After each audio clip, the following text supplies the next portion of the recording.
eternal bliss in 84 births. The confluence age secrets to joyful living. संगम युग है मौजों का युग। The confluence age is the age of joy. क्या? What? Ravan का युग है रोने का युग। Ravan's age is the age of crying. Ravan रुलाता है Ravan makes you cry.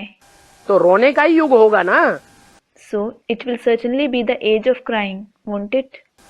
और भगवान बाप तो राम नाम है उसका, रमण कराता है।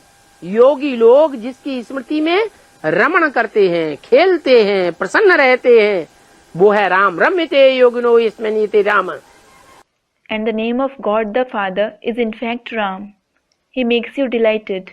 The yogis take delight in his remembrance. They play. They stay pleased in his remembrance. It is he who is Ram. Ramyate yogino yasmin iti Rama. Meaning, the one in whom the yogis take delight himself is Ram.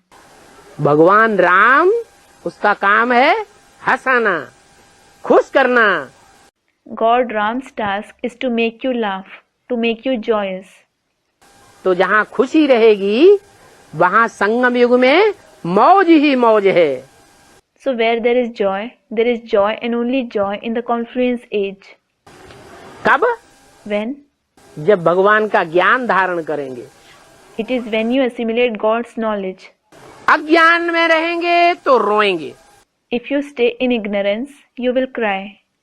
क्योंकि अज्ञान आता है बाहर की दुनिया से Because ignorance comes from the outside world. और ज्ञान आता है ईश्वर से। And knowledge comes from God. तो हमारी बुद्धि में अगर ज्ञान टपकता रहे हर समय, If knowledge always keeps dripping in your intellect, तो हम खुश मौज में रहेंगे। you will stay happy and joyful. हमारे मौजों की शूटिंग होती रहेगी, रिहर्सल होती रहेगी। ये 84 जन्मों की रिहर्सल का टाइम चल रहा है। The shooting, the rehearsal of being joyful will keep taking place. The time of the rehearsal of 84 births is going on. हमारी आत्मा की जो 84 जन्म हैं, उन 84 जन्मों में अगर खुश मौज में रहना हो तो क्या करना है? If you want to stay happy and joyful in those 84 births of your soul, what should you do? ईश्वर की याद में रहना है, ईश्वर के ज्ञान में मस्त रहना है। You have to stay in God's remembrance. You have to be elated in God's knowledge. ये मौजों का युग है, This is an age of joy. ये रोने का युग नहीं। अगर हम रोएंगे तो रावण का वर्षा ले रहे हैं। This isn't the age of crying. If you cry, you are taking the inheritance of Ravan.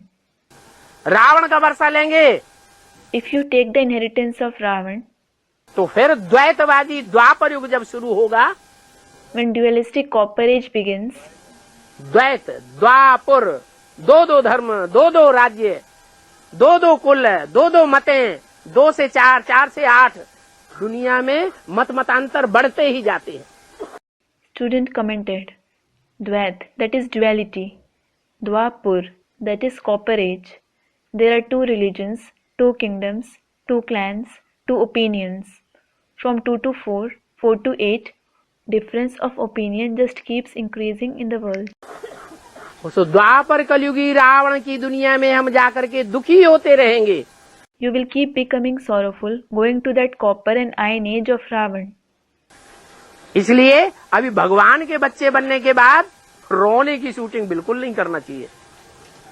This is why you should never do the shooting of crying after becoming God's children. नहीं तो कहेंगे भगवान बाप को पहचाना ही नहीं। Or else it will be said, you just didn't recognize God the Father. या percentage में पहचाना है, Or you have recognized him in percentage. बाप को पूरा पहचाना नहीं है।